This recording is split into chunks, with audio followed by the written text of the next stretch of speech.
Allô! Bon dimanche! Comment ça va?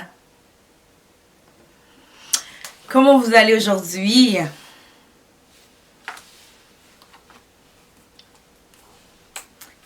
Yes, I'm doing awesome. I'm doing awesome by the grace of God, always.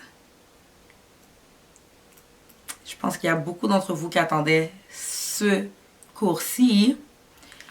Je pense qu'il y a beaucoup d'entre vous qui attendaient de enfin rentrer dans le vif du sujet, rentrer dans les choses sérieuses, dans le concret, dans le pratique. Et je viens avec ça aujourd'hui. Donc j'espère que vous êtes autant excités que moi. Sincèrement, c'est un sujet que je pense que pour certaines personnes, on peut penser que c'est banal. Mais c'est fou de voir à quel point aussi, même les choses banales, en réalité, Dieu nous parle à travers ça. Et il nous montre à quel point ce n'est pas si banal que ça. Les choses qu'on pense qui sont si évidentes, Dieu nous montre que finalement, c'est pas si évident que ça pour tout le monde. Donc, j'ai vraiment hâte de parler de ça. Puis, c'est ça, en tout cas. Ok, donc, on va commencer avec... on va juste récapituler un peu qu'est-ce qu'on avait vu dans les derniers cours. Étant donné que là, cette fois-ci, on a fini de parler des valeurs. On va rentrer dans les principes. Donc, qu'est-ce qu'on a commencé? On a commencé par voir quoi? Premièrement, on a réalisé qu'il y avait une problématique dans le royaume des cieux. On a réalisé qu'il y avait une problématique avec les enfants de Dieu. On allait voir que Dieu nous appelait à être ses ambassadeurs, à exceller dans tous les aspects de notre vie, à prospérer comme prospère l'état de notre âme. Mais on allait identifier une certaine médiocrité dans la vie des enfants de Dieu. Ok? Première problématique qu'on a identifiée. On a vu que contrairement au message qu'on recevait, qu'on a reçu par les anciens, par les pères de la foi, pas par les pères de la foi, mais par les pères, donc les anciens en fait, contrairement au message qu'on avait été enseigné, ou bien dans la façon qu'on a grandi, l'idéologie avec laquelle on a grandi, les mensonges du diable que nous avons acceptés et que nous avons acceptés comme des vérités dans notre vie, alors que c'était en réalité des mensonges. Donc, on a vu qu'en réalité, il n'y a rien de mal à désirer l'abondance dans notre vie. Il n'y a rien de mal à désirer la richesse. Au contraire, c'est qu'est-ce que Dieu nous appelle à être. Dieu nous appelle à être ses ambassadeurs et à le représenter dans tous les aspects de notre vie, mais aussi de le représenter lui dans toutes ses formes. Et on se connaît que notre Dieu possède l'or et l'argent et il possède tout pouvoir. Ce qui veut dire que ses enfants aussi, en tant qu'héritiers de son trône, nous sommes aussi appelés à le représenter dans ces aspects-là de nos vies. On a aussi vu que Dieu élevait maintenant une génération qui serait capable de le servir en dehors des 5 ministères que nous connaissons. Parce que, encore une fois, on a grandi avec l'impression que si on ne fait pas partie des 5 ministères que nous connaissons dans l'Évangile, c'est comme si que nous n'étions pas en service à Dieu. Mais encore là, ça aussi c'est un mensonge. Dieu ne peut pas être mis dans une boîte. On ne peut pas mettre Dieu dans une boîte. C'est pas parce que Dieu a parlé de 5 ministères qu'il ne peut pas révéler par son esprit d'autres façons de les servir. Toujours par rapport à la capacité qu'il nous a donnée et par rapport aux dons qu'il nous a donnés. Donc on a vu que Dieu était en train d'élever une nouvelle génération qui va être capable de le servir en dehors des 5 ministères, mais qui vont être capables d'invoquer sa volonté sur terre et d'amener un changement dans la vie des enfants de Dieu et surtout de l'influence et de l'impact. On a vu les 2 types de richesses. Donc, on a vu qu'il y avait une richesse que Dieu n'appuyait pas, la richesse de l'injuste. Et on a vu aussi qu'il y avait la richesse que Dieu allait nous encourager à aller chercher. Cette richesse-là qui permet de laisser aux enfants de nos enfants, qui nous permet de laisser en héritage à nos petits-enfants. Donc, pas une petite richesse, mais une richesse assez grande pour laisser à nos petits-enfants. N'est-ce pas? Et on a aussi vu que la richesse du juste était attirée par certaines valeurs. Et c'est là qu'on a parlé des valeurs. On a parlé de l'amour. Jean 3,16, Dieu a tant aimé le monde qu'il a envoyé son Fils unique afin que qui croit que quiconque croit en lui ne périsse point, mais ait la vie éternelle. Dieu a tant aimé qu'il a fait quoi? Qu'il a donné. Quand on aime, on donne. Quand on aime, on émet des actions. De la même façon que dans le royaume des cieux, la richesse du juste est attirée par l'amour. Quand tu portes de l'amour en toi pour ton prochain, quand tu portes de l'amour en toi pour les enfants de Dieu qui sont la prunelle des yeux de Dieu. On a vu que la richesse du juste était attirée par l'authenticité. La richesse du juste est attirée par l'authenticité. Donc, quelle est ton identité? Puis est-ce que tu marches fermement dans cette identité-là que tu trouves en Christ? On a vu aussi que, toujours par rapport à l'authenticité, on a vu qu'un homme indécis ne reçoit rien de Dieu. La parole nous dit que un homme indécis ne reçoit rien de Dieu. Donc, si tu n'es pas confiant dans ton identité, si tu ne marches pas avec authenticité, tu peux déjà oublier de recevoir quelque chose de la part de Dieu parce qu'en réalité, tu es indécis. Tu ne crois en rien et Dieu ne peut pas respecter ta foi et il ne peut pas non plus déposer des choses en toi parce qu'en réalité, tu ne seras même pas capable de le recevoir parce que tu manques d'authenticité. On a vu aussi que la richesse du juste était attirée à la valeur du service. Okay? Comment être utile? Comment être utile au royaume de Dieu? Est-ce que tu es une personne qui est utile? Est-ce que tu es une personne qui est utile? Est-ce que tu es une personne que Dieu peut utiliser pour distribuer sa bénédiction? Parce qu'on a vu que Dieu ne va pas bénir un autre homme sans passer par un homme. Ok? Dieu ne fait pas tomber la bénédiction du ciel.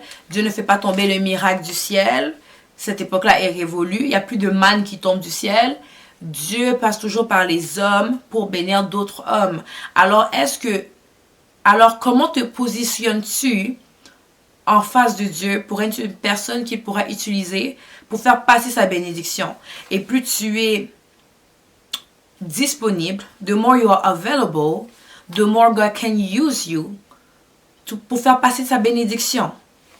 Et en sachant que tu es une personne qu'il peut utiliser pour faire passer sa bénédiction, c'est de cette façon-là aussi que tu es béni parce que tu reçois la bénédiction en premier et tu ne la gardes pas pour toi, mais tu la distribues. Et c'est comme ça que Dieu peut continuer à te bénir parce que tu es utile. Tu es utile aux yeux de Dieu. On a vu que la richesse du juste était attirée par l'administration, stewardship, l'intendance. Est-ce que tu es un bon administrateur de ce que Dieu a mis en toi? Est-ce que tu es un bon administrateur de toutes les ressources que Dieu t'a données? Comment gères-tu les ressources que Dieu a mis dans tes mains? Est-ce que tu le gaspilles? Est-ce que tu fais rien avec? Ou est-ce que tu es capable de le multiplier et de faire en sorte que ça porte plus de fruits que ce que tu as reçu? Et la dernière valeur que, sincèrement, je n'y avais même pas touché parce que dans ma tête, pour moi, it was obvious. Sincèrement, it was obvious. Je pensais que ce n'était même pas un sujet que je devais aborder parce que je trouvais que ça allait du bon sens. Mais le Saint-Esprit m'a vraiment repris, en fait. Le Saint-Esprit m'a repris et je vais aborder rapidement le sujet maintenant. La dernière valeur, la richesse du juste est attirée par l'honneur. Ok.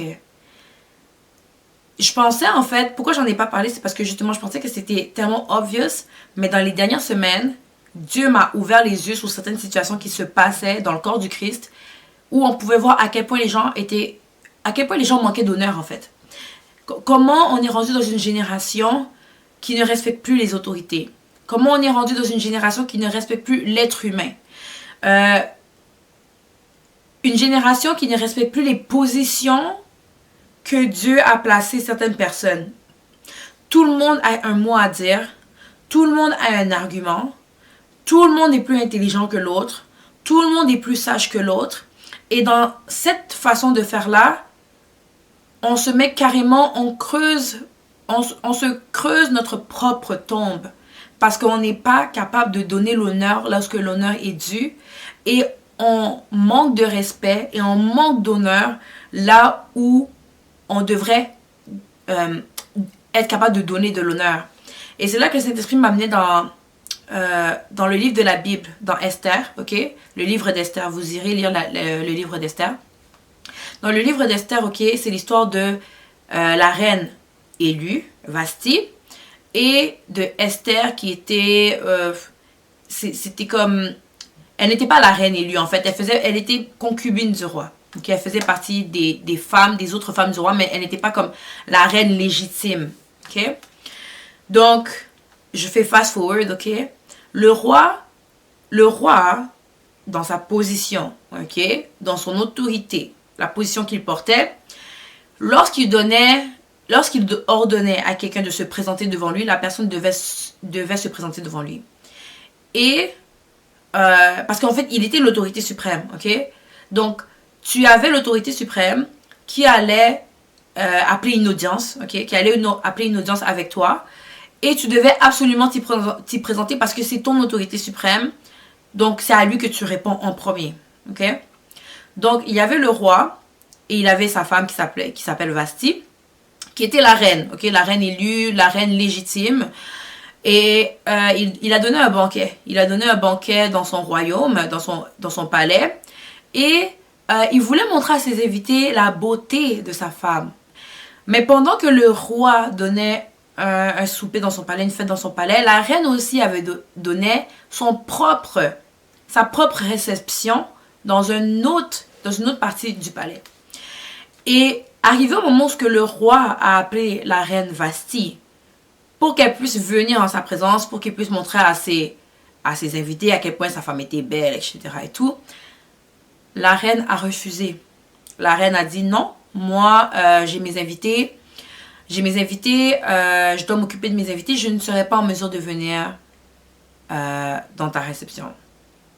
Et à ce moment-là, à cause que la reine Vasti avait manqué d'honneur par rapport à son mari qui était le roi, donc la reine, elle ne le voyait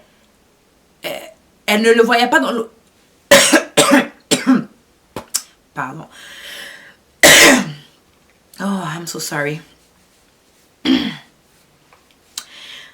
Donc la reine Vasti ne voyait plus son mari dans la place, dans l'autorité que Dieu lui avait placée, mais elle le voyait seulement comme son mari. Okay?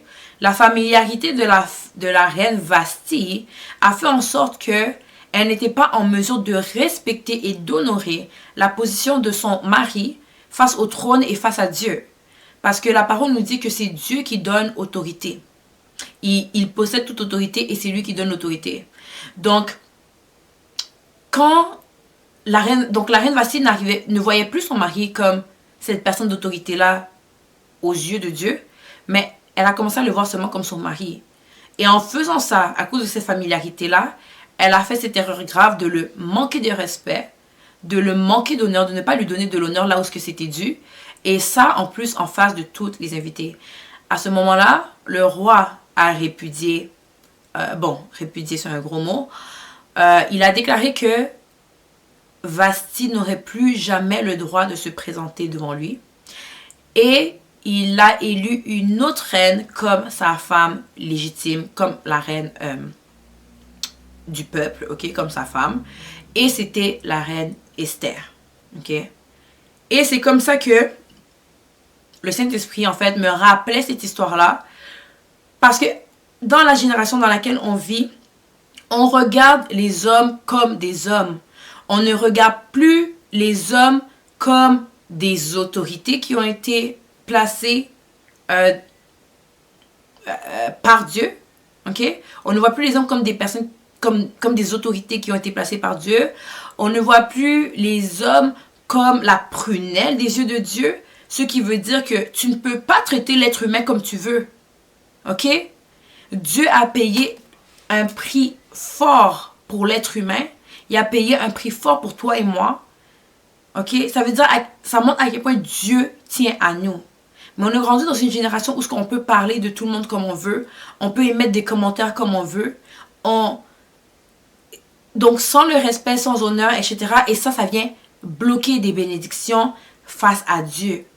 La reine Vasti ne pouvait plus bénéficier de son statut et de toutes les bénédictions qu'elle avait parce qu'elle a manqué d'honneur en face du roi. Et c'est de la même façon que les chrétiens manquent leur bénédiction parce qu'ils ne sont pas capables de donner de l'honneur là où l'honneur est dû. Dieu, je répète encore, Dieu va toujours passer par un autre être humain pour te bénir. Donc, pourquoi tu te mettrais dans une position où est-ce que tu vas commencer à te fermer des portes sur ta vie, sur ton futur, parce que tu n'es pas capable d'honorer les hommes et les femmes que Dieu a placés dans ton chemin? Et quand je dis honorer, manque d'honneur et tout, ça ne veut pas dire de ne pas être d'accord avec une personne.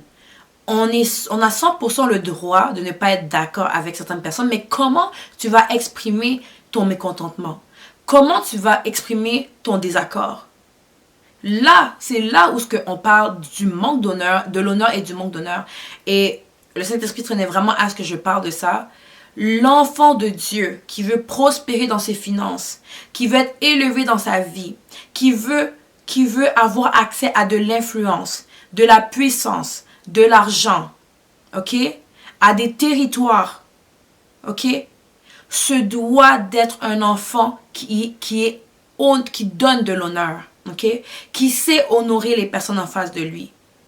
Peu importe la position, peu importe l'autorité de la personne, soyons des enfants de Dieu qui savons honorer les autres personnes autour de nous, ok.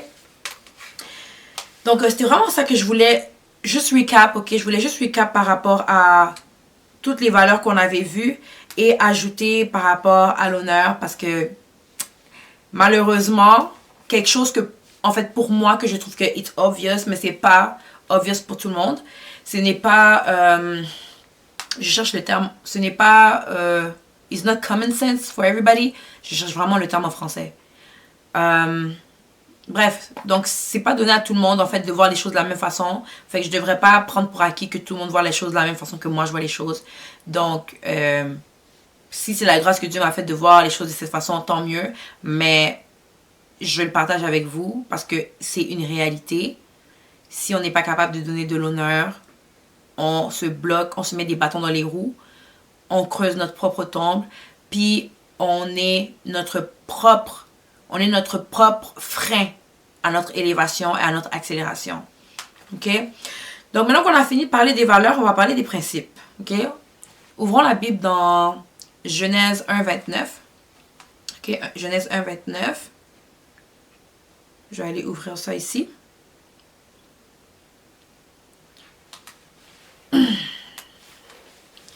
Alright. Donc, la parole nous dit, dans Genèse 1, 29, « Et Dieu dit, voici je vous donne toute herbe portant de la semence, et qui est à la surface de toute la terre, et tout arbre ayant en lui du fruit d'arbre, et portant de la semence, ce sera votre nourriture. » Ok? Dans le début des temps, ok? Dans le début de la création, Dieu a donné à Adam et Ève des herbes portant leurs semences et des arbres portant leurs fruits, qui sont des arbres, et portant leurs semences. Donc, différents types d'arbres, différents types de fruits, différents types de tout. Ok? Mais chaque chose que Dieu a donné à Adam, qu'il a placé sur la terre, ok? Et qu'il a donné à Adam de cultiver, contenait leurs semences. Ok?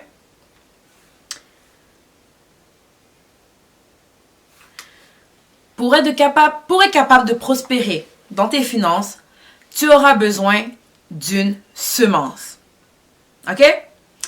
On peut le voir, ok? Depuis le commencement de la terre, Dieu, il a pourvu une fois. Il a commencé par pourvoir pour Adam et Ève, en leur donnant les arbres, les herbes, avec leurs semences. Par la suite, il a donné à Adam de cultiver la terre. Et, si je peux dire ça comme ça, en d'autres mots, c'est que Dieu va commencer par pourvoir la première fois, ok? Il va commencer par pourvoir. Et par la suite, ce qu'il a pourvu, en fait, ça représente la semence.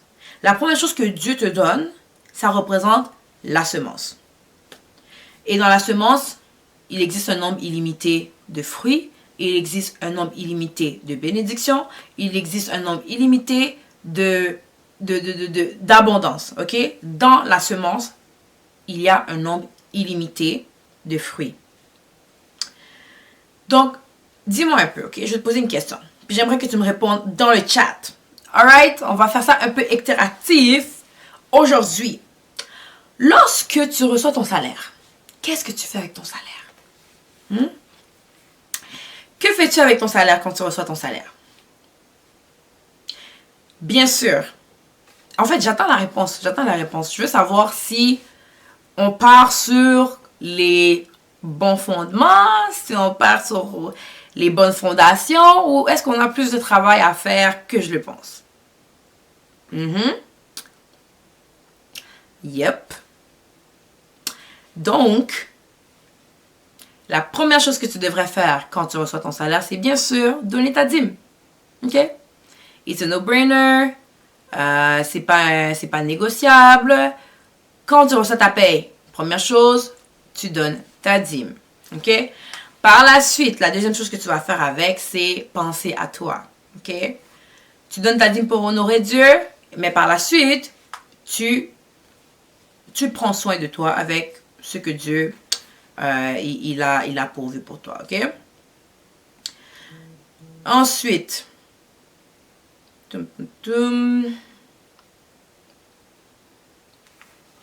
OK. Vous voyez, en fait, il y a un adage qui dit « on sème ce que l'on récolte ». En réalité, c'est pas un adage qui sort de nulle part, c'est vraiment basé sur la parole de Dieu, ok? Quand tu reçois ta paye, ou bien quand tu te payes une paye si tu es entrepreneur, ok? La première chose à faire, on a dit, ok, tu payes ta dîme, tu prends soin de toi, parce qu'en fait, tu peux pas utiliser le 90% juste pour le dépenser, là, ça fonctionne pas, ok? Tu peux pas utiliser tout ce que Dieu a pourvu pour toi pour juste le dépenser. C'est pour ça que c'est important de garder une partie pour toi, ok? Si tu gardes rien pour toi, comment Dieu va être capable de multiplier? Parce qu'on a vu que ça prenait quoi? Une semence. Quand tu reçois la semence, qu'est-ce que tu fais? Tu la plantes, tu la cultives, tu la mets de l'eau, tu fais des choses, tu la mets au soleil et tout, pour que cette semence, qu'est-ce qui se passe? Elle va commencer à germer, elle va commencer à grandir, elle va commencer à porter des fruits. Donc, si tu prends 90% de ton salaire et que tu gardes rien pour donner à Dieu, pour qu'il puisse multiplier, comment Dieu va multiplier ça en fait? Qu'est-ce que tu donnes à Dieu en fait qui va faire en sorte qu'il va être capable de multiplier? Ok? Je vais retourner dans les notions. Je vais retourner dans les notions du primaire, ok? Au primaire, qu'est-ce qu'on a vu? Qu'est-ce qu'on a été enseigné au primaire, ok, par rapport aux maths? La première chose qu'on a été enseigné, les additions, n'est-ce pas? Mais bon, nous, on sait qu'on marche avec un Dieu qui n'est pas un Dieu de l'addition, mais un Dieu de la multiplication, right? Donc, on saute en 3e année, 4e année, on va dire, ok? Qu'est-ce qu'on a vu par rapport aux tables de multiplication? On a vu que la multiplication, pour que quelque chose se multiplie, ça commence toujours par 2. Ok? Oui, tu peux avoir une fois tel chiffre, une fois tel montant. Mais la fin, c'est que le multiple qui fait en sorte que ton chiffre à la fin va changer, c'est le multiple de 2. Ok? Si tu gardes $1 dans ton compte, Dieu ne peut pas multiplier $1. Si tu gardes rien dans ton compte, Dieu ne peut pas multiplier $0. Ok? C'est juste, this is simple math. Ok? Et comme je n'arrête pas de le répéter, l'être humain n'a rien inventé. Ok? Dans le royaume de Dieu, ça fonctionne de la même façon. Dieu a besoin que tu lui donnes quelque chose, un minimum, pour qu'il soit capable de multiplier ça. Ok? On va aller dans Genèse 7:11. Et j'ai complètement oublié de le sortir, donc je vais me le sortir ici rapidement.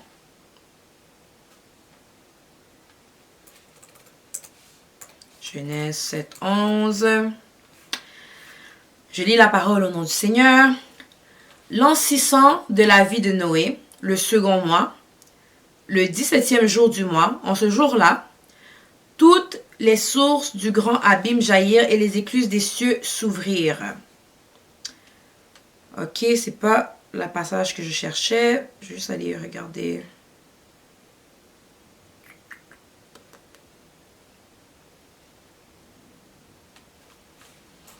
Donc, Genèse 7.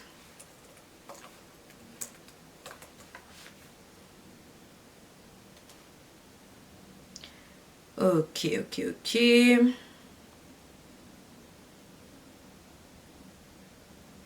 Ok, donc c'est 13. C'est Genèse 7.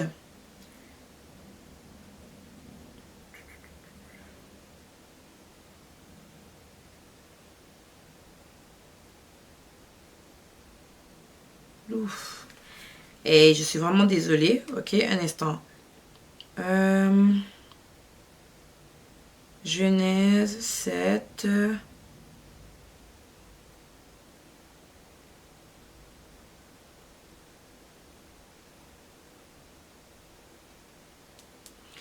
Ok, je vais commencer par lire à partir de 7. Ok, donc Genèse 7, verset 7, jusqu'à temps que je termine.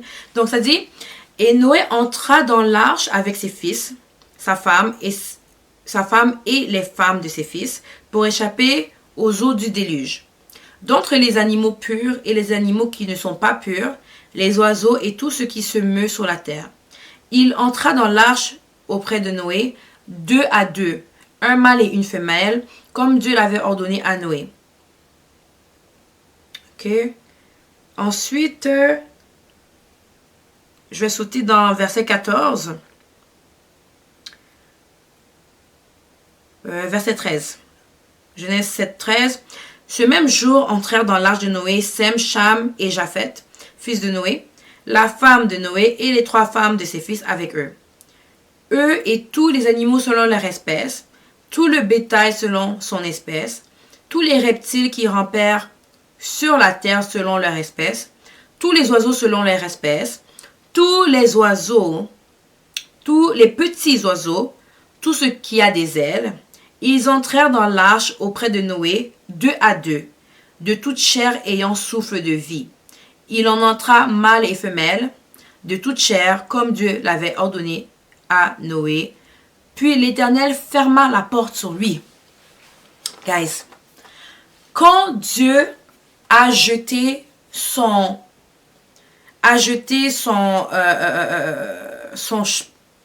jugement, ok, sur la terre la première fois, et qu'il a décidé de détruire la terre, ok, qu'il avait décidé de détruire la terre, mais il a dit, en fait pas détruire la terre, de détruire tout qu'est-ce qui habitait sur la terre, ok. Mais qu'est-ce qui s'est passé? C'est quoi l'instruction qu'il a commencé à donner à Noé? Oui, il lui a dit bâtis l'arche, etc., etc.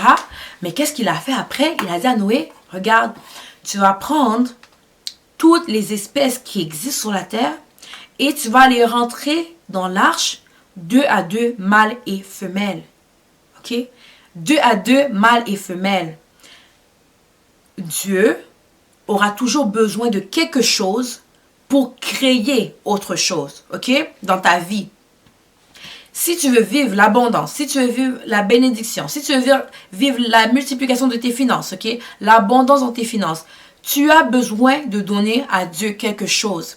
Dieu avait besoin de minimum 2 animaux de la même espèce, mâle et femelle, pour s'assurer que ça allait continuer en éternité, jusqu'à ce que la terre n'existe plus.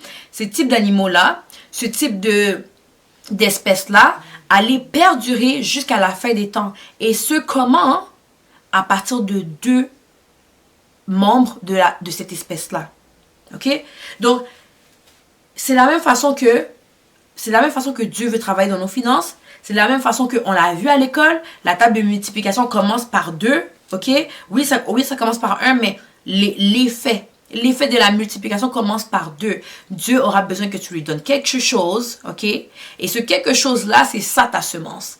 Dans ta semence, ok, il y a une multitude de fruits. Dans ta semence, il y a des fruits en infini.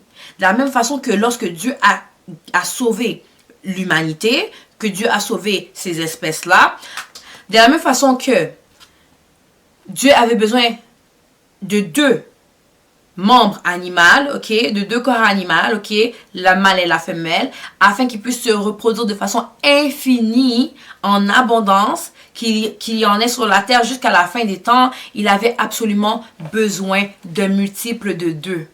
OK? De la même façon, dans tes finances, tu ne peux pas venir et dire que je vais dilapider toute ma paye. Tu vas décider de dilapider toute ta paye sur, je sais pas, shopping, food, sortir entre les amis, voyage, name it, OK? Name it.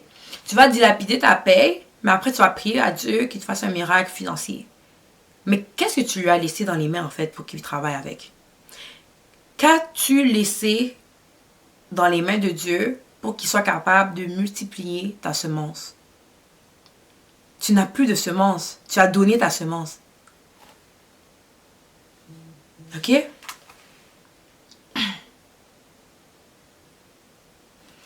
Et maintenant, tu donnes ta semence, OK? Dieu pourvoit pour toi. C'est ta semence, OK? Ce que Dieu a pourvu pour toi contient suffisamment pour que Dieu soit capable de faire multiplier ça, afin que tu ne puisses non seulement plus jamais en manquer, mais que tu puisses commencer à vivre dans l'abondance. OK? Maintenant, si tu décides de dilapider le tout, OK? Le 90% là, tu as reçu 100%, tu donnes 10% à Dieu, le 90% tu décides de le dépenser tout, OK?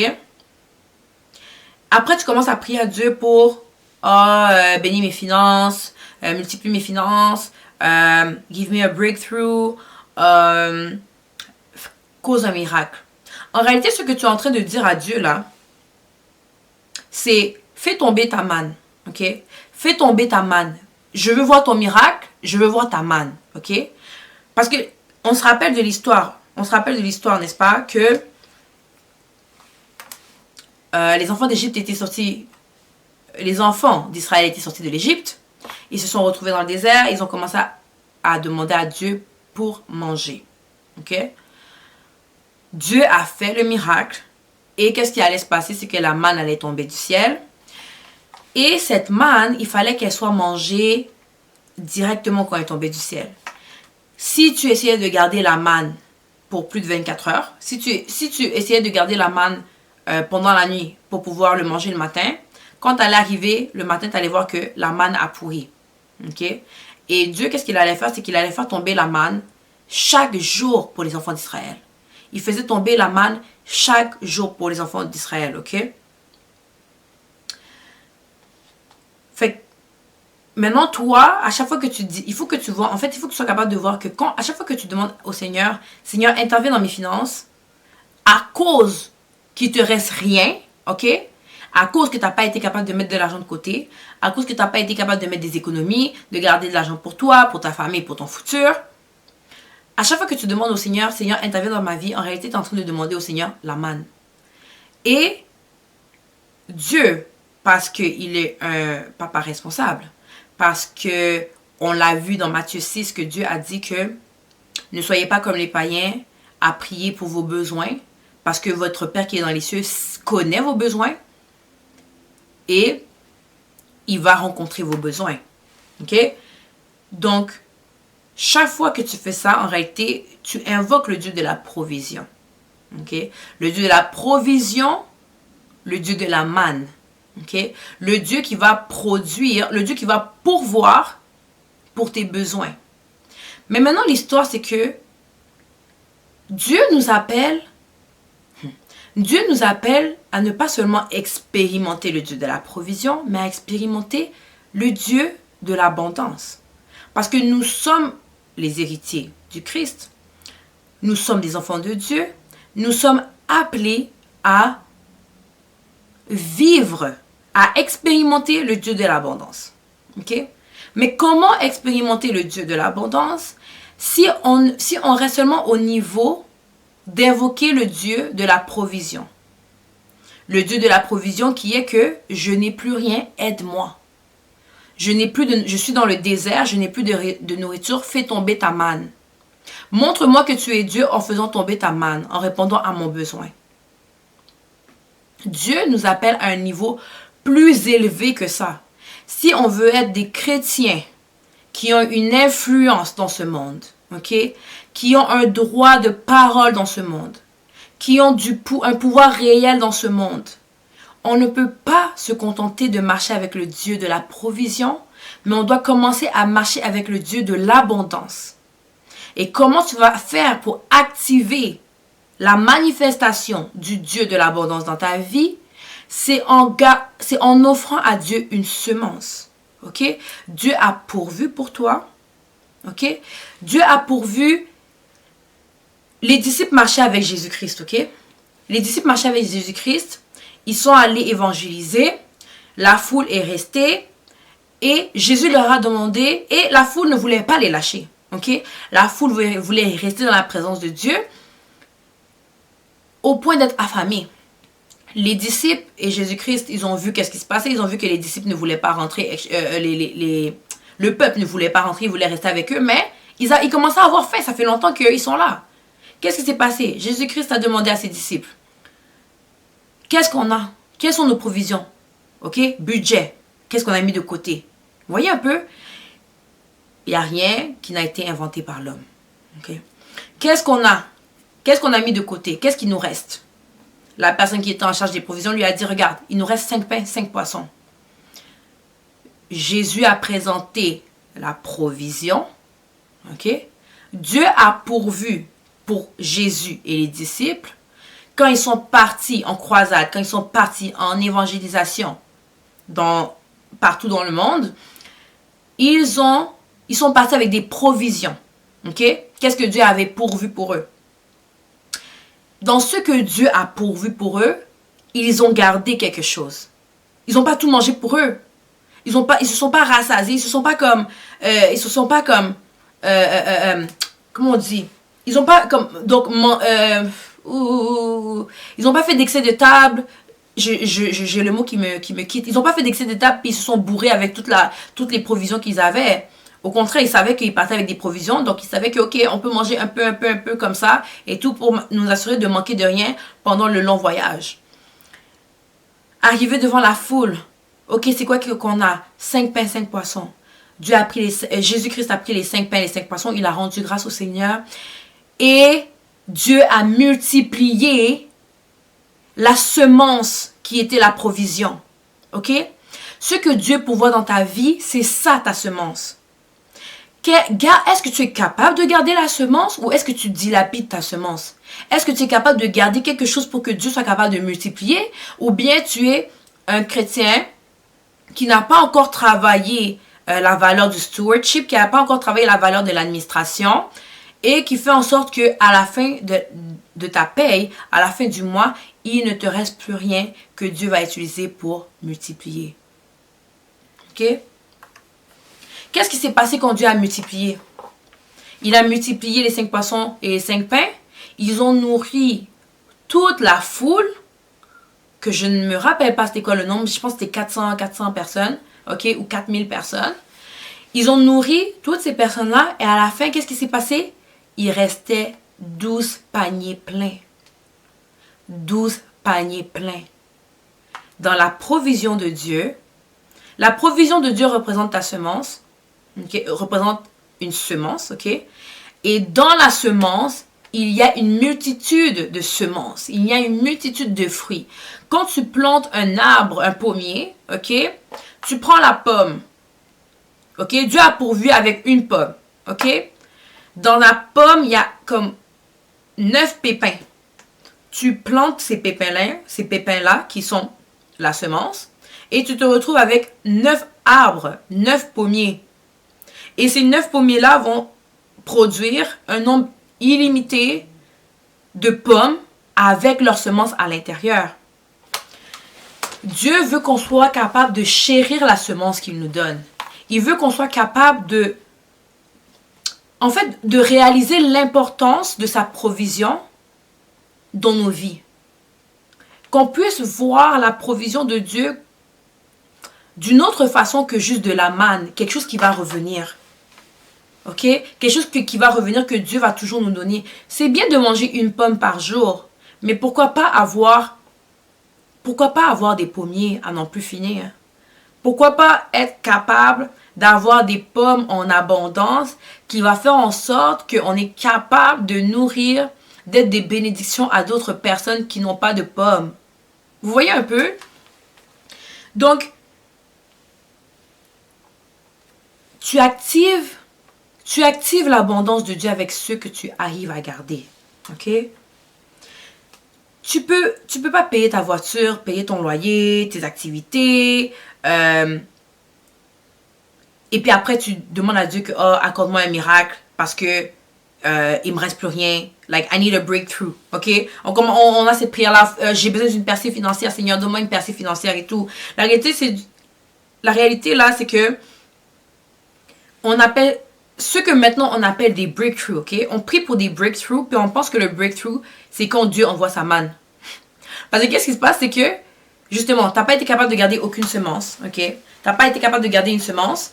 Et là, tu vas demander tu vas prier Dieu pour le Dieu de la provision parce que justement, Dieu, c'est sa responsabilité de pouvoir dans nos besoins.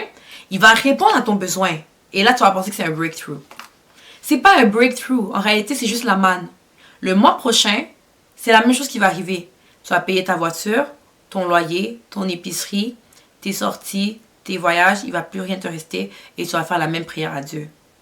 Quand tu es dans une situation où ce que tu demandes toujours à Dieu pour la même chose, de façon répétitive, trust me, que tu n'es pas en train d'expérimenter le Dieu de l'abondance, mais tu es en train d'expérimenter le Dieu de la provision, le Dieu de la manne. Et Dieu veut nous amener dans une autre dimension.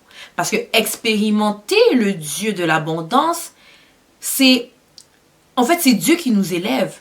Dieu veut nous donner une promotion. Dieu veut nous élever à un niveau où on n'aura plus besoin d'attendre après la manne de Dieu.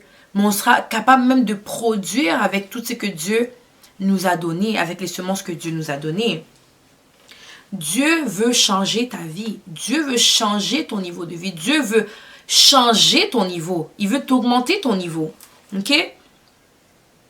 Les disciples n'ont plus jamais eu de problème avec pour nourrir la foule après ça. Parce qu'on l'a vu dans une des histoires après, que Jésus était en train de rebuke. He was rebuking his disciples parce que les disciples étaient revenus à lui encore avec la même question. Oh Seigneur, on a seulement tel nombre de paniers, la foule est telle personne. Et là, Jésus les avait repris, ils avaient dit... est-ce que vous voyez mais vous voyez pas, vous entendez mais vous entendez pas. Je pense que je sais pas si c'était dans cette partie-là, mais il avait réprimandé ses disciples en disant que vous avez expérimenté le Dieu de l'abondance, mais vous restez dans cette mentalité-là de oh my God, on a juste ça, qu'est-ce qu'on va faire? Pendant que Dieu vous a déjà montré que avec la semence, il est capable de multiplier de façon infinie. Donc, les disciples n'ont plus jamais eu ce problème-là. À partir de la provision de Dieu, à partir de la provision que Dieu leur avait donnée, les disciples n'ont plus jamais eu ce problème-là de nourrir la foule. C'était un problème qui était dépassé. C'est un peu comme si... C'est comme si tu dis... c'est comme si, ok, tu fais un trou dans un mur, ok? Tu perces le mur, ok? Il y a un mur, tu perces le mur. Il y a un trou maintenant dans le mur. Et là, tu penses que... Et puis là, tu te dis, ok, ben je vais mettre du plâtre. Je vais essayer de réparer le mur. Je vais essayer de retrouver la forme originale du mur. Tu vas mettre du plâtre et tout. Mais tu verras que la forme originale du mur, tu ne pourras plus jamais la retrouver. Parce qu'il y a eu quoi? Une percée. Il y a eu un trou dans le mur. Même si tu mets du plâtre, tu devras, tellement que le mur ne sera jamais à sa position originale, tu devras mettre de la peinture pour couvrir le défaut. De la même façon avec Dieu, quand Dieu te donne la percée, quand Dieu te donne la percée financière, la percée au travail, dans l'élévation, etc., c'est impossible pour toi de retourner dans ce niveau de manque, dans ce niveau où tes besoins ne sont pas rencontrés, dans un niveau où tu dois prier à Dieu pour qu'il rencontre tes besoins. C'est à ce niveau-là que Dieu veut nous amener, à un niveau de non-retour. Et quand on parle de percée, c'est de ça que Dieu parle. Il parle d'un niveau de non-retour, une élévation sans recul, une élévation sans regarder derrière. C'est là où ce que Dieu nous appelle. Ok? Donc, je continue, je regarde mes notes.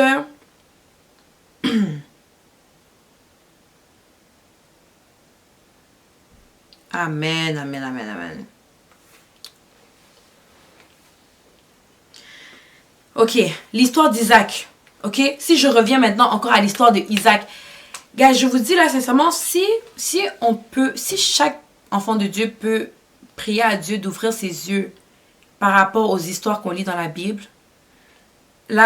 est remplie d'histoires, d'exemples, de témoignages de comment Dieu a intervenu dans la vie de ses enfants et comment ses enfants ont expérimenté le Dieu de l'abondance, ok? L'histoire d'Isaac, ok? On l'a vu encore une fois. Isaac il s'occupait du troupeau de son beau-père. Il avait des bêtes sans taches et des bêtes avec des taches. Ok? Qu'est-ce qui s'est passé? Dieu a pourvu pour lui. Ok? Quand il est rentré dans la maison de Laban, Dieu a pourvu pour Isaac, faire en sorte que non seulement Isaac était un bon administrateur, mais Dieu il a pourvu du sens où il lui a donné la provision. Et avec la provision, Isaac a été capable de bien l'administrer. Et comment il a fait pour bien l'administrer? Maintenant, si je fais fast forward à quand il a quitté la maison de Laban, Isaac avait réalisé que Dieu avait pourvu des bêtes tachetées. Ok? En petit nombre. Il a dit, moi je veux que le Dieu de l'abondance s'active dans ma vie. Je veux vivre la multiplication de Dieu dans ma vie. Qu'est-ce qu'il a fait? Il a commencé à jumeler des bêtes tachetées avec des bêtes non tachetées. Il a utilisé la provision de Dieu qui était sa semence. Et à partir de cette semence-là, Dieu a été capable de faire multiplier le troupeau de bêtes tachetées jusqu'au point que les bêtes tachetées dépassaient les bêtes sans tache. C'est comme ça que Dieu veut nous bénir, guys. C'est comme ça que Dieu veut nous bénir. Si je prends même l'exemple des 7 de Joseph, ok? Les 7 ans d'abondance et les 7 ans de vache maigre. Pendant les 7 ans d'abondance, qu'est-ce qui s'est passé? Dieu a pourvu. Ok? L'eau coulait, le soleil se levait, les champs étaient abondants. Qu'est-ce qu'on a fait? On a récolté le blé et leurs semences. Ils ont entreposé ça, ils ont mis ça de côté. Ok? Ils ont fait des économies. Ils ont mis ça de côté. Par la suite, quand le temps de sécheresse est arrivé, qu'est-ce qui s'est passé? Qu'est-ce qu'ils avaient mis de côté? Ok? Les semences qu'ils avaient mis de côté, ils ont été capables de les utiliser pour produire de la récolte qui a fait en sorte que le peuple d'Égypte n'a pas fini en famine, mais non seulement tous les peuples avoisinants, tous les pays avoisinants venaient se réapprovisionner en Égypte. Et les paysans de l'Égypte, que durant les années d'abondance, ils n'ont rien mis de côté, ils n'ont pas été capables de faire des économies, qu'est-ce qui s'est passé? Joseph a racheté leur terre, ok? La terre qu'ils utilisaient pour cultiver des fruits, des légumes, du blé. Joseph a racheté ça avec quoi? Ses économies. Il a acheté des terres et il a employé les ex-propriétaires de cette même terre pour produire du fruit pour lui, pour produire des semences pour lui. Ok?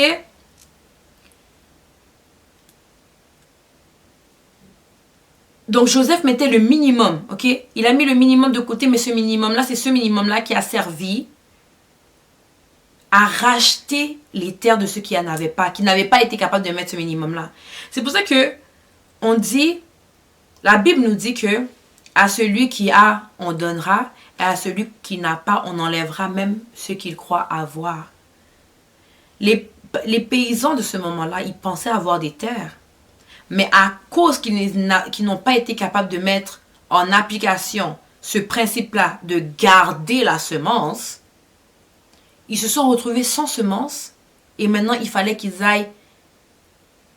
vendent, en fait, la seule chose qu'ils possédaient maintenant, ils ont dû le vendre à Joseph, à Pharaon, parce qu'ils n'ont pas été capables de garder la semence, de garder même pas 1, 2 semences. Vous voyez un peu? Et la plupart des chrétiens, beaucoup d'enfants de Dieu vivent dans cette réalité-là. Beaucoup d'enfants de Dieu vivent dans cette réalité-là où ce que Dieu va pouvoir pour toi, mais tu n'es pas capable de garder, tu n'es pas capable de mettre de côté quelque chose que Dieu va utiliser pour multiplier. Et arriver dans un temps de crise, comme nous le sommes en ce moment, un temps de récession, on commence à prier pour le Dieu de la manne. Parce qu'on n'a pas été capable de mettre la semence de côté. Ok? De faire des économies.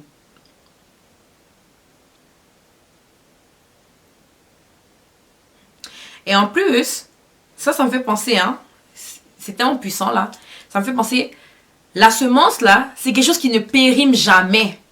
La semence ne peut jamais périmer, la semence ne peut jamais sécher, la semence ne peut jamais manquer. Joseph a pris 7 ans. 7 ans de semences qu'il a entreposées quelque part. Et ces semences n'ont jamais pourri. Ces semences ont juste stocké. Jusqu'au moment où elles étaient utiles, elles ont été capables de produire des fruits, de produire encore plus de semences. Et qui dit plus de semences veut dire plus de fruits et plus de semences. Donc c'est infini en fait. La semence c'est juste infini. Une semence, la semence est tellement précieuse, ok? La semence est tellement précieuse et elle ne périme pas. Mais surtout, la semence te donne des options, ok? Tes économies, tu vois ça peut-être petit. De la même façon que Joseph, quand il mettait la portion pour les 7 années de sécheresse de côté, pour eux peut-être que c'était petit. Et peut-être qu'ils se demandaient, oh my God, est-ce que ça va suffire pour les 7 années de sécheresse qui arrivent? Ce que tu vois petit en fait, ce que tu vois comme quoi, oh mais j'ai pas d'argent pour mettre de côté, oh mais j'ai trop de responsabilités, j'ai trop de choses à payer, etc. Cette chose-là que pour toi, à tes yeux c'est petit, en réalité, c'est peut-être petit, mais ça contient énormément. Ça fait en sorte, donc ça contient énormément que Dieu peut utiliser au moment opportun, qui va faire en sorte que tu as des options. Quand tu mets rien de côté, donc tu n'as plus d'options en fait. Comme tu es juste, c'est comme si tu fais juste te laisser, tu deviens en fait, tu vas juste vivre les conséquences de ton sort en fait. Tu ne peux que vivre les conséquences de ton sort quand tu ne mets rien de côté. Mais au moins quand tu as des semences de côté, quand tu mets de l'argent de côté, ça développe des options pour toi. Tu ne sais pas c'est quand qu'il y aura une opportunité qui va sortir, qui va faire en sorte que ce que tu voyais petit, mais que tu as fait avec consistance, avec longueur, en réalité, tu es capable de t'acquérir cette option-là. Les petites parties là que Joseph prenait pendant les 7 ans là, peut-être on a vu que, qu'est-ce qu'on a vu? On a vu que c'est pas seulement comment je peux dire? C'est pas seulement les économies de ces 7 ans-là qui ont fait en sorte que l'Égypte soit la puissance qu'ils ont été durant les 7 ans de sécheresse. Les économies que Joseph avait fait ont fait en sorte que, arrivé au temps de sécheresse, il avait une option de planter ses semences, récolter les fruits plus leurs semences, les vendre, etc. Ça lui a donné aussi l'option de, avec ces semences-là, ben moi je peux garantir à tous les paysans qui n'ont plus de semences que moi je vais les nourrir. S'ils travaillent pour moi, je vais les nourrir, je vais les loger, je vais les vêtir. Qui a fait en sorte que quoi? Il a gagné même plus en faisant ça, en rachetant des terres, que juste en ayant les 7 ans de semences qu'il avait. Et c'est là que Dieu veut nous emmener. C'est de ne pas voir les choses comme petits, mais de comprendre que la semence te donne des options. La semence, tôt ou tard, va t'ouvrir des portes. Tôt ou tard, la semence va t'ouvrir des portes. Et c'est ça que Dieu a besoin d'une semence pour multiplier tes finances. Okay? Si tu es une personne qui n'arrive pas à économiser, this is your wake-up call. Okay? This is your wake-up call. Tu dois trouver une solution. Tu dois prendre le temps de t'asseoir, faire ton budget, déterminer c'est quoi que tu vas mettre de côté. Ok? Que vas-tu mettre de côté pour donner la possibilité à Dieu de se manifester comme le Dieu de l'abondance. de se manifester comme le Dieu de la multiplication dans ta vie. Qu'est-ce que tu es prêt à faire pour ça? Ok? Si tu veux réellement que ta vie change, ok? Déjà, il faut arrêter. Arrête de mettre tout ton argent dans la nourriture. Ok? I know food is good. Ça réconforte. Arrête de mettre l'argent dans la nourriture, ok? You're wasting your money. Ok? Combien de fois tu commandes dans une semaine? Combien de fois tu vas au resto dans un mois? Ok? Stop putting money on food. Ok? Arrête de mettre tout ton argent dans les voitures. Respecte ton budget. Pourquoi tu dois aller chercher la BM à 60 000 qui te coûte, je sais pas, 1200 $ par mois pour qu'à la fin, il te reste plus rien, genre. Make it make sense. Pourquoi? Pourquoi? Parce que tu as besoin d'un sentiment d'accomplissement maintenant. Tu as besoin d'un sentiment de... Je sais pas, tu penses que ça te donne de la valeur, genre? Non, ok? Va avec tes moyens, va avec ce que Dieu met dans tes mains. Pour que tu sois capable de garder quelque chose que Dieu pourra utiliser pour multiplier tes finances. Ok? Va pas prendre une voiture que tu peux pas réellement payer, là. Ou bien des maisons que tu peux pas réellement payer. Combien de personnes se sont acheté des maisons, des condos, qu'en réalité, ils n'auraient jamais été capables de se payer si ce n'était pas des heures supplémentaires qu'ils font au travail. On le voit beaucoup dans le milieu de la santé. Combien de personnes font des heures supplémentaires pour être capables de payer leur logement? Pendant que peut-être que ces heures supplémentaires-là, ça pouvait être utilisé pour avoir encore plus de semences que Dieu va être capable de multiplier. Mais là, l'argent, il va où? Dans une plus grosse maison qu'en réalité, tu n'es pas capable de te payer si tu ne fais pas des heures supplémentaires. Et en plus, non seulement tu dois faire des heures supplémentaires pour être capable de t'offrir cette maison-là, cette voiture-là, ce style de vie-là, mais à la fin, il ne te reste même plus rien. Il ne te reste rien pour mettre de côté pour que Dieu soit capable de multiplier tes finances. Ok?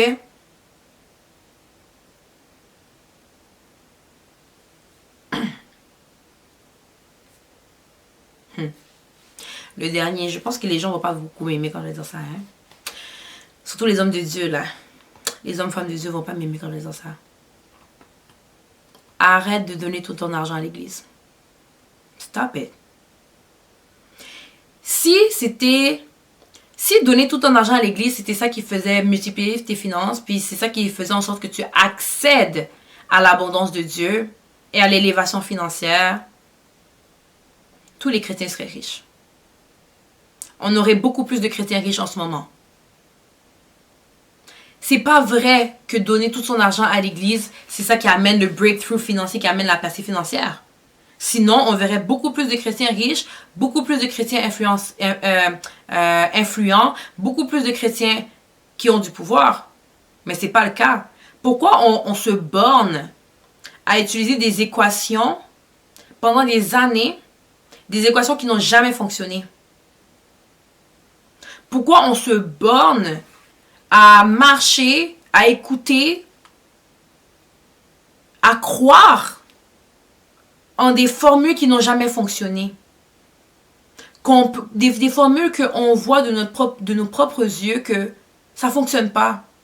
Mais on se borne dans la foi. Puis on met ça sur le dos de la foi. Oh, j'ai foi, oui, j'ai foi que si je mets tout mon paycheck à l'église, à chaque mois, il y a un altar call, à chaque mois, il y a une demande de fonds, à chaque mois, il y a des besoins. Oui, je mets tout mon paycheck, puis je sais que par la foi, Dieu va bénir mes finances, il va multiplier mes finances. We need to stop that foolishness. We need to stop to be foolish, ok? Dieu nous a donné une intelligence, utilisons-la. Don't piss me off today, ok? Ça fait des années, des siècles, ok, qu'on a mis à l'épreuve cette équation-là et ça n'a pas fonctionné. Et on le met sur le dos de la foi. Non, this is foolishness, ok, c'est pas la foi. Parce que la foi sans évidence. Tu as besoin la foi vient avec évidence. Ok? Tu as besoin d'une évidence de la foi. On ne croit pas en rien. On ne croit pas sur des choses qui sont non tangibles. On croit sur la foi vient avec des évidences. Ok? S'il n'y a pas d'évidence, c'est pas de la foi. It's just being delusional. C'est la folie. Ok? Et on retrouve de la folie beaucoup dans l'église. Et on met ça sur le dos de la foi. Non. Ok? On arrête ça. On arrête ça, ok? À MKF Academy, on bâtit des Kingdom Financiers que leur foi vient avec une évidence. Ok? Et leur foi vient avec des actions parce qu'on sait que la foi sans action est vaine.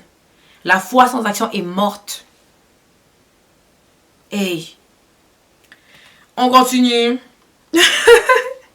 Arrête de mettre tout ton argent à l'église. Stop it right now, ok? Tu donnes ta dîme pour... Quand tu donnes ta dîme, là, c'est pour honorer Dieu. C'est pas parce que tu penses que ça va venir avec un breakthrough financier. Quand tu donnes ta dîme, c'est pour honorer Dieu. Quand tu donnes tes offrandes, c'est pour soutenir la maison de Dieu, soutenir ta maison. Ok? Mais maintenant, quand tu vas chez toi, là, à la maison, dis-moi un peu, est-ce que quand tu as aménagé chez toi, là, tu mettais 100% de tes paychecks à aménager la maison? Non. Pourquoi? Tell me why. Parce que tu as d'autres choses à faire avec cet argent-là, right? T'as pas juste l'aménagement de la maison à faire. Mais alors pourquoi avec l'église ça serait différent? Pourquoi tu prendrais tout ton paycheck pour donner des offrandes à l'église? Ça fait pas de sens, tu le fais même pas pour ta propre maison. Est-ce qu'on peut utiliser un peu notre intelligence et arrêter de le mettre sur la foi? Dieu nous appelle à être des chrétiens qui savent utiliser. Soyons des chrétiens qui savent utiliser la provision de Dieu pour vivre l'abondance, ok? On veut vivre l'abondance de Dieu. On a besoin de vivre l'abondance de Dieu. Dieu nous appelle à vivre son abondance. Il ne nous appelle pas à vivre une vie de médiocrité, une vie de manque, mais une vie d'abondance. Donc aujourd'hui, on va faire une auto-évaluation. Ok? Notre devoir de la semaine, là, ça sera de faire une auto-évaluation. Ok? Premièrement, pour t'auto-évaluer, tu vas faire quoi?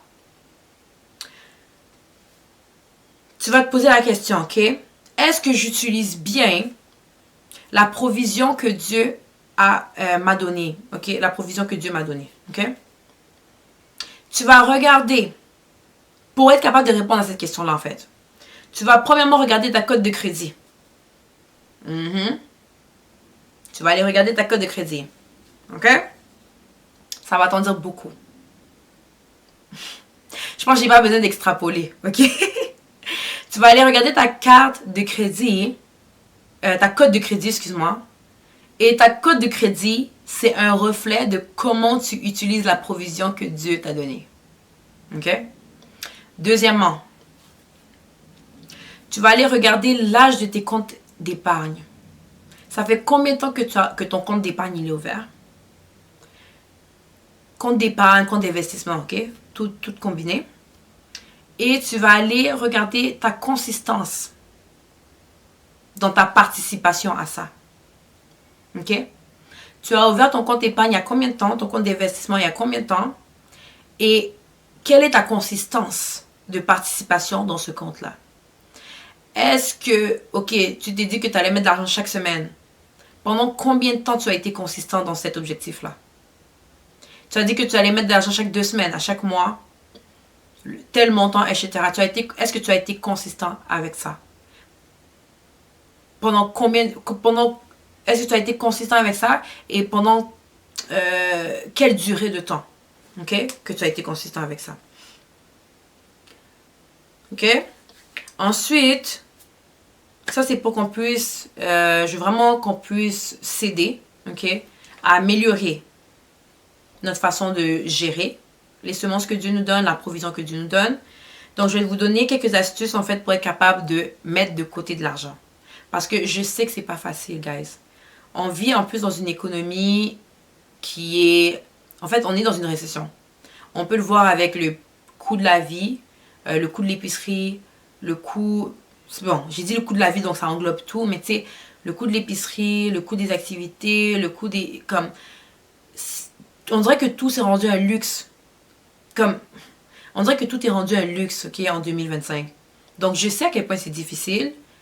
Mais on va se donner des astuces, ok? On va se donner des astuces aujourd'hui pour être capable de mettre de l'argent de côté, pour être capable de garder une portion de provision, une portion de semences que Dieu nous a donné, pour que Dieu ait quelque chose à multiplier, ok? Premièrement, ok, on va reconnaître nos sources de dépenses, ok? Tu dois absolument faire un budget, t'as pas le choix. T'as pas le choix. T'as pas le choix de prendre le temps de t'asseoir, ok? D'ouvrir ton fichier Excel, commencer à lister toutes tes dépenses, que ce soit Netflix, que ce soit tes médicaments à la pharmacie, que ce soit... Guys, un truc pour vous. Moi, dans mon budget, là, et je pense que tout le monde devrait faire ça, un budget doit vraiment tout comprendre. Dans mon budget, je mets les dons. Je mets combien que je peux donner par mois. Ok? Donc, oui, il y a ma dîme qui est compris, mais il y a les dons aussi. Dans mon compte de banque, j'ai un compte pour dons. Fait que quand je reçois ma paye, là, je mets dans le compte de dons tout ce qui est dons. La famille en Afrique qui a besoin de quelque chose. L'église qui a besoin de quelque chose. Un deuil inattendu. Quelque chose d'imprévu. J'ai un compte d'imprévu, guys. Les imprévus aussi, ça se planifie. On dit que oui, la vie est chère, que nanana, on a toujours des imprévus, il y a toujours des trucs et tout qui arrivent. Mais les imprévus aussi se prévoient.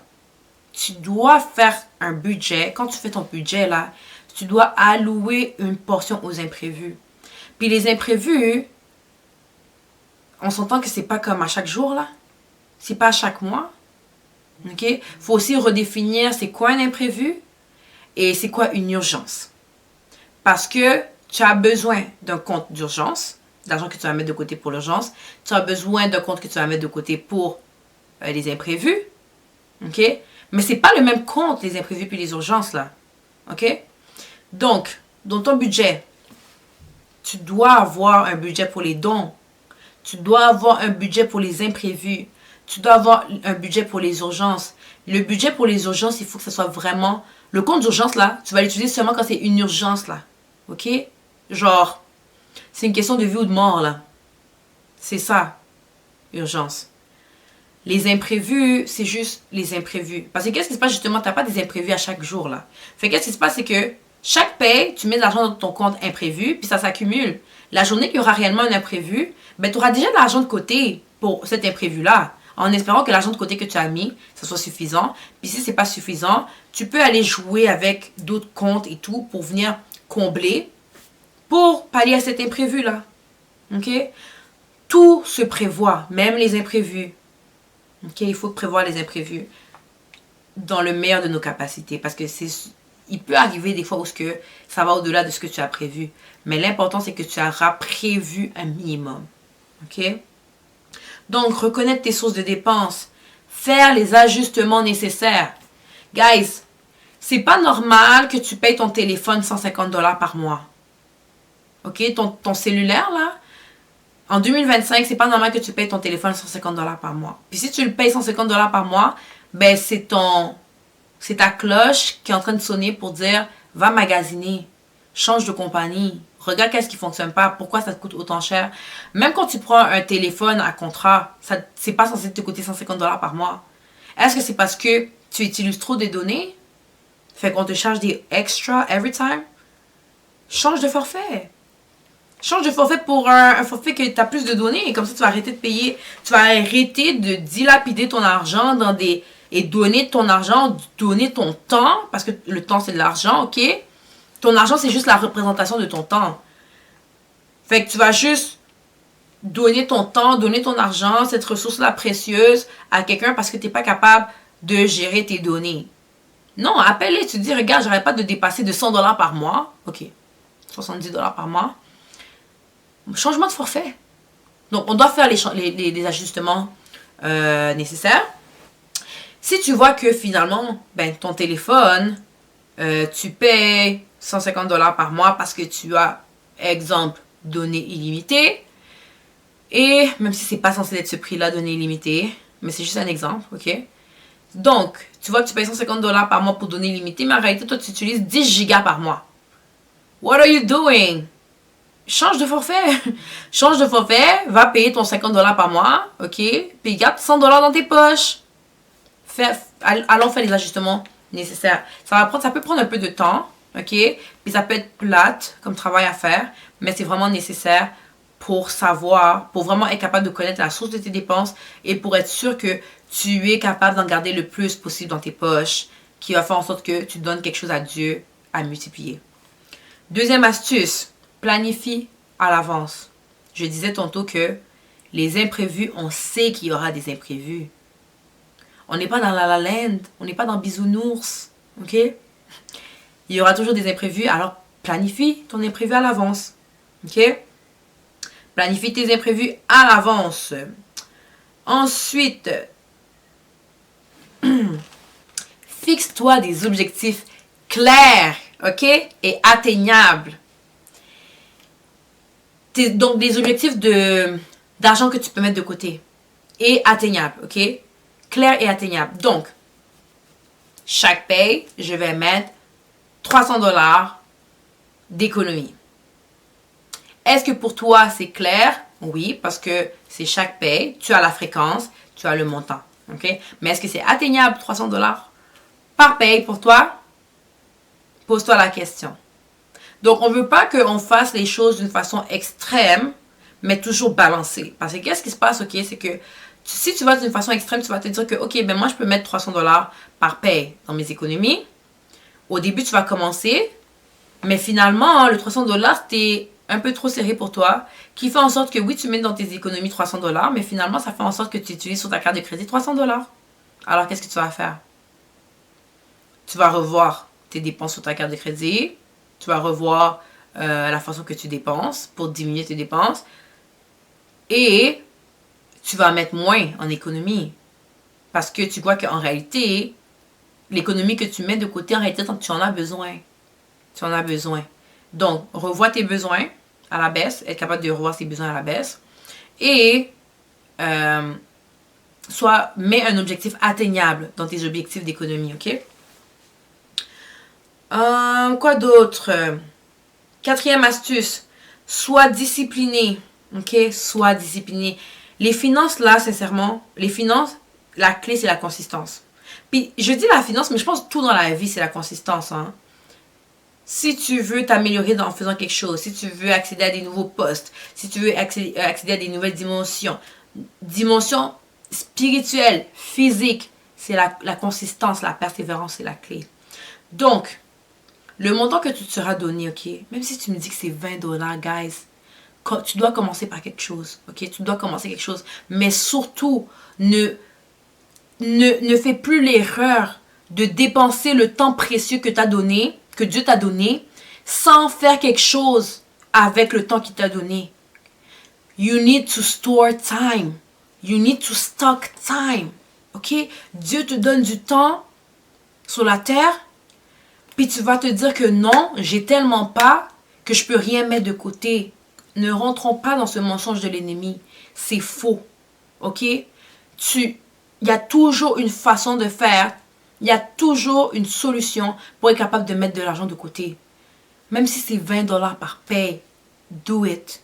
Ok? Et après, quand tu vas commencer à le faire, tu vas voir que, finalement, il se donne ta bague. C'est juste un McDo. Ok? C'est juste un Starbucks. C'est juste un Vanout. Genre, c'est comme c'est un repas, guys. 20 $ là, c'est un repas au Starbucks. Tu prends un grande latte, là, avec un sandwich. Comme, c'est ça 20 $ en 2025. Puis là, tu dis que t'es pas capable de sacrifier un grande latte avec un sandwich à la dinde de Starbucks pour mettre dans tes économies.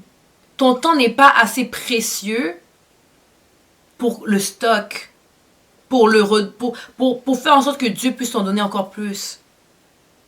Ça fait pas de sens. C'est juste, c'est un manque, c'est nos priorités qui sont à la mauvaise place. Ok? Comment chérir le temps que Dieu nous a donné si ce n'est pas en partie de mettre de l'argent de côté? Ok? Donc, maintenant quand tu vas pour cette discipline-là, ok? Pour être discipliné, il y en a que ça va demander plus de volonté que d'autres. Qu'est-ce que tu vas faire? C'est que tu vas faire des prélèvements automatiques. Fais des prélèvements automatiques et dans le meilleur des mondes, essaie même que ça soit dans un autre compte de banque que ton compte de banque courant. Comme ça, tu n'auras pas toujours accès, tu ne verras pas le montant s'accumuler. Tu vas juste voir comme la dépense partir. Puis, je te dis, comme un 20$, ok? Là, je dis 20$, sincèrement, j'espère que vous êtes capable de mettre plus. Mais, comme on veut juste être capable, je veux que tout le monde voit qu'ils sont capables. Ok? Fait que c'est pour ça que je donne l'exemple de 20$. Quand tu vois 20$ qui part de ton compte, t'as pas envie d'aller le rechercher là. C'est 20$. Tu sais que de toute façon, tu l'aurais dépensé. Donc, ça part. Donc, ça sera prélèvement automatique. Ça quitte ton compte. Ça s'accumule dans l'autre compte. Puis, tu ne le regardes pas. Et à un moment donné, tu vas juste voir que l'argent va augmenter. Puis, il y aura les intérêts. Puis tout. Puis, bien sûr, là, je parle d'économie, là. Mais on va revenir avec les cours. Puis, je vais vraiment vous montrer comme, ok, c'est quel type d'économie que tu devrais avoir. Puis, au contraire, moi, je suis une personne qui dit de ne pas économiser, mais d'investir. Mais ça, on va le voir dans un autre cours. Ok? Puis j'aimerais en fait vous donner un témoignage. Un témoignage de qu'est-ce que j'ai vécu, ok? Donc, pour parler de la discipline. Qu'est-ce qui s'est passé en fait quand je voulais acheter ma première propriété? J'ai acheté ma première propriété un peu après m'être mariée. Et je me rappelle, il y avait une personne dans mon entourage qui m'avait dit, elle savait pas en fait, j'en avais pas parlé à personne que je voulais acheter une propriété. Et il y a une personne qui m'avait dit, oh, Aurélie, depuis que tu t'es mariée là, tu es rendu avec la main dure. Tu es rendu avec la main dure, tu dépenses plus, nanana, genre. Comme si je suis rendue frugale. Ok? Frugal, in English, frugal, je sais pas si c'est frugal en français. Mais c'est ça, il me disait ça. Puis là, j'étais comme, ah bon, ok. Guys, en fait, c'est pour vous dire que quand vous venez avec vos objectifs, que vous êtes consistant, que vous êtes discipliné, il y aura des résistances qui vont s'élever. Il y aura des gens qui vont parler dans votre tête. Il y aura des gens qui vont vous mettre en doute sur qu'est-ce que tu fais. Il y a des gens qui vont vous remettre en question, qui vont remettre en question votre identité, la personne que vous êtes. Mais c'est seulement toi. C'est seulement toi et toi seul et Dieu qui sait c'est quoi les plans qu'il a mis dans ton cœur, les plans de bonheur, les plans de prospérité qu'il a mis, qu'il a ordained pour toi, ok? Toi et Dieu seulement être au courant de ça. Donc, ne laisse personne jamais venir dans ta tête dire que, oh, t'as changé, passé par ça. Tu sais qu'est-ce que tu fais. Tu sais que tu es en train de bâtir quelque chose, tu sais que tu es en train de faire quelque chose, et à la fin, ça va payer. Ok? À la fin, c'est toi qui vas vivre l'accomplissement de la promesse de Dieu dans ta vie. C'est pas les gens. Donc, si tu veux t'attarder à écouter qu'est-ce que les gens ont à dire, tu ne verras jamais l'accomplissement de la promesse de Dieu dans ta vie. Ok? Donc, c'est juste une petite parenthèse là. Soyez disciplinés, peu importe ce que les gens vont vous dire, guys. Soyez disciplinés, sois discipliné. Sois discipliné dans la façon que tu vas mettre de l'argent de côté. Sois discipliné dans la façon que tu vas gérer tes finances. Sois discipliné dans la façon que tu vas administrer les biens que Dieu met à ta disposition. Sois discipliné avec ces semences-là. Et surtout, je reviens encore. La semence est tellement précieux. Ok? The seed is so precious que tu ne peux pas laisser n'importe qui parler sur qu'est-ce que tu fais sur ta semence. C'est trop précieux pour que les gens aient quelque chose à dire.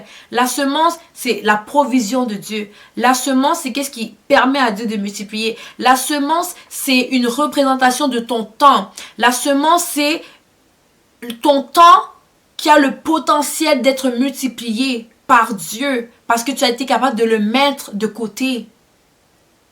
Qui est capable de vivre éternellement sur cette terre? La seule personne qui nous garantit de vivre éternellement, c'est Dieu. Et et sur la terre, Dieu est capable de te faire vivre une portion de cette éternité-là, si je peux dire ça comme ça, une portion de racheter le temps plutôt. Dieu te fait vivre le rachat du temps à travers tes économies. Alors tu peux pas laisser n'importe qui te dire comment gérer ta semence, comment gérer tes finances. Non. Ok, une autre astuce. Pense à pourquoi tu le fais. Ok, donne-toi des raisons de le faire, des raisons qui vont te booster, that will fuel, ok, qui sera une essence pour toi, ok. Mais pas de l'argent de côté juste pour mettre de l'argent de côté. Don't do it just for fun. Tu dois avoir une raison solide pourquoi tu mets de l'argent de côté.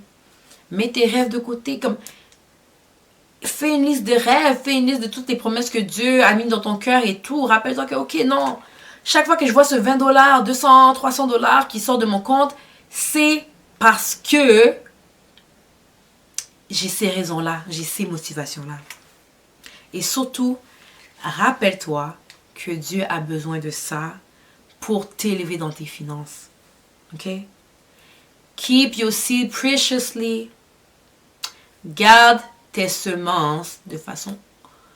Donc, garde tes semences de façon stratégique. Ok? Donc, c'était tout pour aujourd'hui. Merci d'avoir assisté. Puis, bon, j'ai pas eu trop de questions aujourd'hui. J'espère en avoir plus le prochain cours. Bonne soirée, bisous.